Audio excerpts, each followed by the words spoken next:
Исәнмесез, эфирда яңалыклар вакыты, студияда Лина Хәсәншина. Бүген Татарстан Республикасының дәүләт флагы көне. Против вируса чәбезендә сакланырга кирәкме? Даруларны ничек кабул итү дөрес була? Это бесплатное приложение, которое можно устанавливать себе на телефон. Я лично себе тоже его установил. Әлмәтләр өчен яңа кушымта эшли башлады.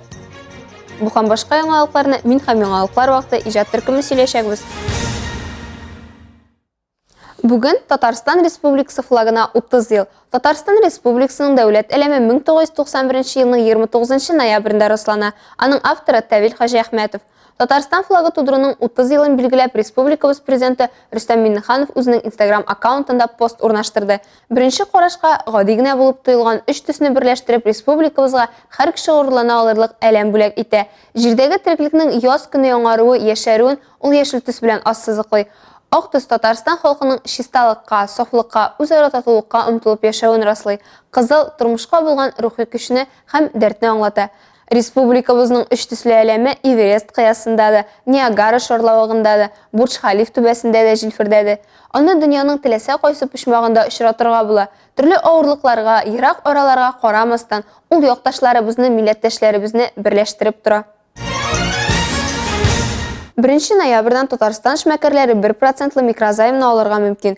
Эш урыннары санының 90%-ын саклап калу шарты белән эшмәкәрләргә аларның максатларны 300 меңнән алып 1 миллион сумга кадәр акча еллык 1% белән биреләчәк.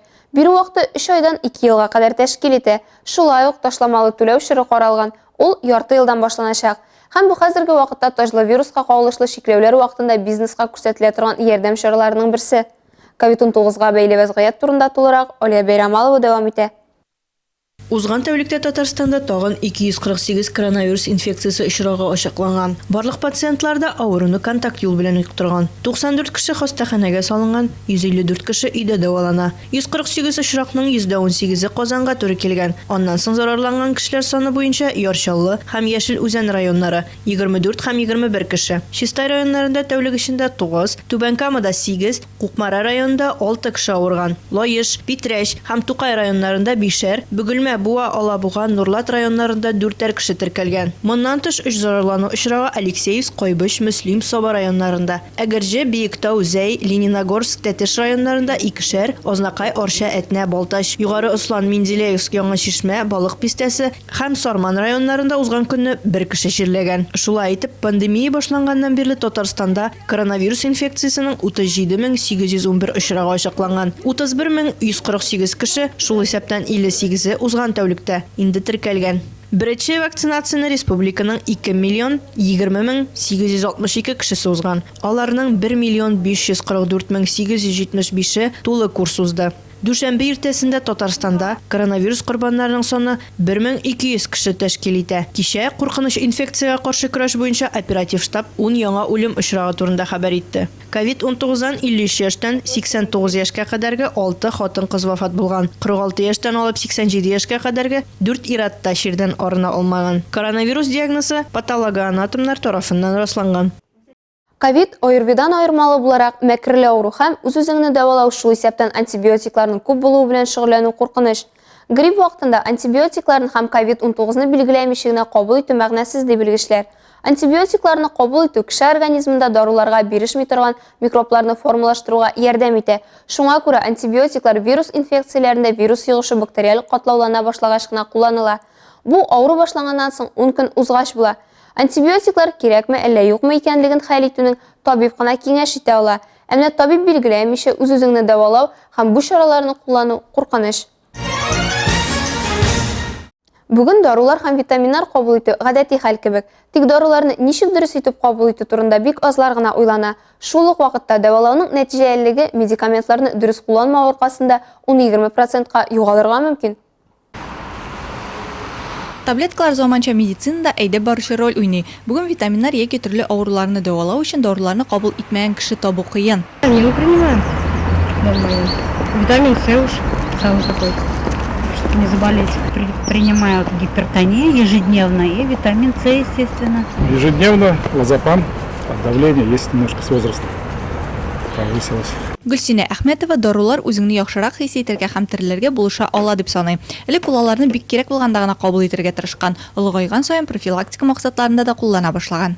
Илтән иң беренче давлениедан дару ичәм. Аннан соң витаминнар ичәм. Төнгелеккә тоже йөрәктән дә ичәм. Аннан соң против вирусы да ичәбез инде. Сакланырга кирәк бит.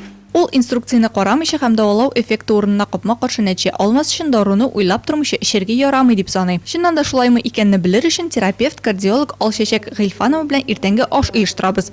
Менюда авыртуны баса, температураны төшерә торган дарулар һәм антибиотик.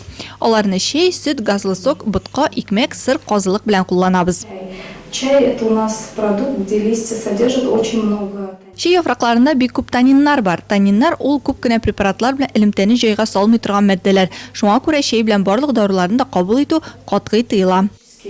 Запрещается принимать вообще все таблетки с чаем. Җиләк-җимеш соклары мөхитнең pH-ын үзгәртә һәм шуңа күрә дару авыр үзләштерелә. Шулай ук тимергә игътибар итәргә кирәк.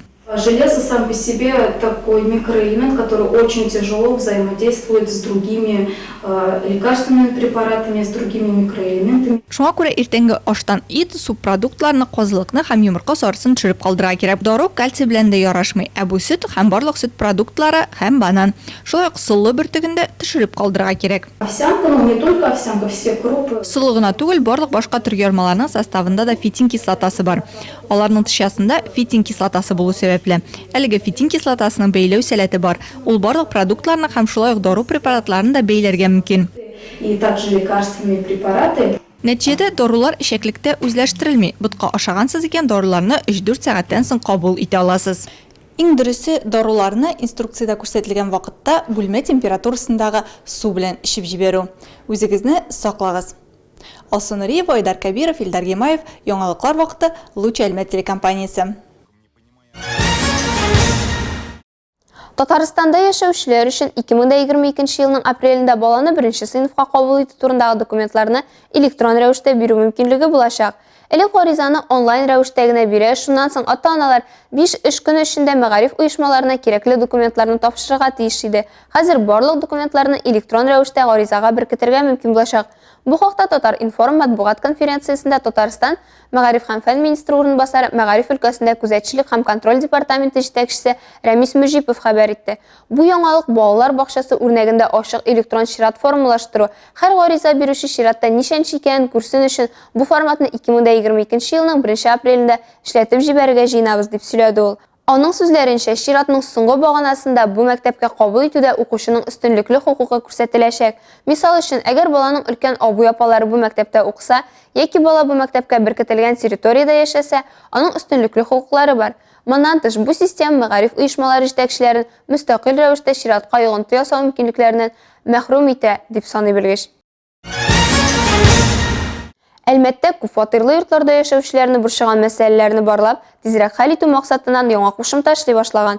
Бу хакта үзенең Instagram аккаунтында узган туры эфирында район башлыгы Тимур Нагуманов хәбәр итте. Башлык әлеге кушымтаның беренче кулланучысы булып теркәлгән. Аның сүзләренчә, кушымта бушлай һәм ул идарәче компания һәм фатир хуҗалары арасындагы булган мөнәсәбәтләрне ачык итү һәм җайга салуны алга сөрә. Мы начали сотрудничество с приложением Дом Контроль. Это бесплатное приложение, которое можно устанавливать себе на телефон. Я лично себе тоже его установил. Причем получилось, что стал первым зарегистрированным в Альметьевске пользователем. Управляющей компании этот процесс, формат работы, он упростит взаимоотношения с управляющей компанией. И самое главное, все вопросы, которые вы будете адресовать управляющей компании через это приложение, мы сможем их видеть и контролировать, что очень ценно и важно. И, соответственно, через это мы надеемся, что во многом отпадут вопросы о том, что вы обращались к диспетчеру, диспетчер не отреагировал, потом начинаем разбираться, почему это произошло и так далее. Здесь все будет четко фиксироваться, поэтому я рекомендую не сопротивляться, ставить приложение, оно нормальное, простое, удобное, не требует от вас никаких дополнительных затрат и, по сути, облегчит способ взаимодействия с вашей управляющей компанией. Ә хәзер кыска вакытлы рекламага бүленәчәкбез. Аның артыннан ук безнең эфирда ЮХИДИ инспекторлары әниләрне тәбрикли. В республике он очень хорошо развивается, он популярный. У нас есть много чемпионов мира. Әлмәттә тхэквондо буенча ашык турнир узды. Приятный подарок, в принципе, супруге на такой хороший праздник. Әлмәттә хәйриячелек чарасы башланып китте. Реклама тиз узачак. Безнең белән калыгыз. Эфирдә яңалыклар вакыты, студияда Алина Хәсәншина, без дәвам итәбез. Ноябрьнең соңгы якшәмбесендә илебездә әниләр көне билгеләп үтелә. Ул үзенең килүе белән һәр кайсыбызның тормышында иң төп кеше әни булуын искәртә. ЮХИДИ инспекторлары да читтә калмады, бәйрәмгә кушылдылар һәм аны файдалы итеп үткәрделәр. 43 номерлы Белочка балалар бакчасында әкият төркеме әниләр көне белән гадәти булмаган рәвештә котлады. Чараның төп максаты ата-аналарның игътибарын юл транспорт имгәнүләренең проблемасына җәлеп итү, шулай ук юлда үз-үзеңне тоту кагыйдәләрен пропагандалау, юл хәрәкәте кагыйдәләрен ныгыту. Әниләргә юл хәрәкәте кагыйдәләрен белү дәрәҗәсен, аларны тормышта куллана белү, зирәклек, җитезлек, тизлек күрсәтү буенча конкурс биремнәре тәкъдим ителде. Катнашучыларның 2 командасы да тәкъдим ителгән биремнәрне үтәделәр. Алар өчен чакырылган кунаклардан истәлекле бүләкләр тапшырылды. Аннан соң аларга юл транспорт травматизмының куркыныч статистикасы һәм Әлмәт районында һәм Татарстан Республикасы буенча юл транспорт һәлакәтләре нәтиҗәсендә балалар үлеме турында сөйләделәр. Алар юл хәрәкәте кагыйдәләрен үтәү кирәклеген искә төшерделәр. Шулай ук барлык ата-аналарны балаларны үз үрнәкләре белән өйрәтергә чакырдылар. Чара ахырында балалар әниләре турында җыр башкарып, үз куллары белән ясалган яктылык кайтартучы билгеләр тапшырдылар. Шулай ук инспекторлар юл хәрәкәтендә катнашучыларны бәйрәм белән котлау өчен шәһәр урамнарына чыктылар. ЮХИДИ хезмәткәрләренең документлар тикшерелүе һәм көтелгән кисәтүләр урынына әниләр бәйрәме белән котлау һәм яктылыкны кайтартучы җыетлар алдылар. Оештыручылардан юл хәрәкәте кагыйдәләрен җентекләп үтәргә, руль артында игътибарлы һәм сак булырга дигән теләк яңгырады. Өйдә аларны балалары көтүен, үз балалары өчен дөрес үрнәк булырга өндәделәр. Әлбәттә, хатын-кызлар, балалар һәм хезмәткәрләрдән җылы сүзләр ишетүгә бик бәхетле иделәр. Әлмәт ЮХИДИ бүлеге материаллары буенча Олия Байрамалова, яңалыклар вакыты, Луч Әлмәт телекомпаниясе.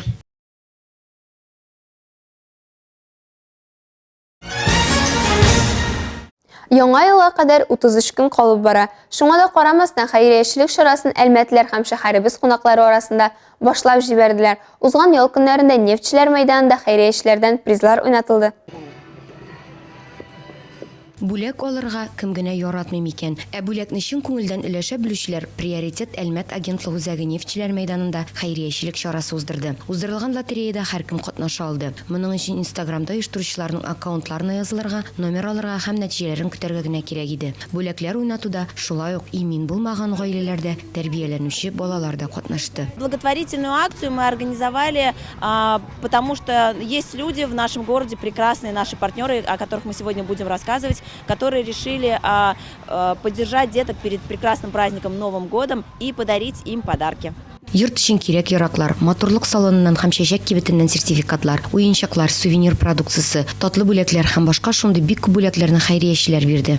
Мы уже не первый раз приходим, очень рады. Призы очень хорошие, радуются дети. Бәхетле бүләк ияләре арасында Зариплар гаиләсе дә бар. Алар Әлмәт шугалагында шуы өчен һәм шәһәребезнең матурлыгы белән хозурлану өчен Кукмарадан ук килгәннәр. Приятный подарок, в принципе, супруге на такой хороший праздник. Сертификат на цветы, это тоже очень и очень хорошо. Спасибо тем, которые организовали такое. Приехали просто покататься. Хәзер Әлмәтебез Кукмара кунакларына нефть башкаласының матурлыгы белән генә түгел, җирле халыкның юмартлыгы белән дә истә калачак. Мондый хәйриячелек чарасын ай сайын үткәрергә уйлыйлар. Шуңа күрә һәр кеше үзен сынап карый алачак. Фирай Юнусова, Вероника Рябова, Рафаэль Сафин, яңалыклар вакыты, Луч Әлмәт телекомпаниясе. Привет. И спроси, почему они не пришли. Ноябрьнең соңгы якшәмбедә Россиядә әниләр көне билгеләп үтелә. Бу бәйрәм кешеләр күңелендә аерым урын алып тора. Бу көнне балаларга тормыш, мәхәббәт һәм кайгыртучанлык бүләк иткән барлык әниләргә тагын бер кат рәхмәт сүзләрен әйтәләр. Полицейский хатын-кызлар да әниләр көнен билгеләп үтте. Аларны техника йортының бәйрәм концертына чакырдылар. Бөгелмәдән безнең сюжет. Алар назлы, ягымлы, сизгер, зирәк хатын-кызлар һәм шул ук вакытта кырыс, кайчагында кискен һәм иң мөһиме кыю булырга мөмкин. Булар белән барысы да риза. Сүз полициядә хезмәт итүче хатын-кызлар турында бара. Алар үзенчәлекле шәхес. Әниләр көне уңайыннан аларның барысын да бәйрәм концертына чакырдылар.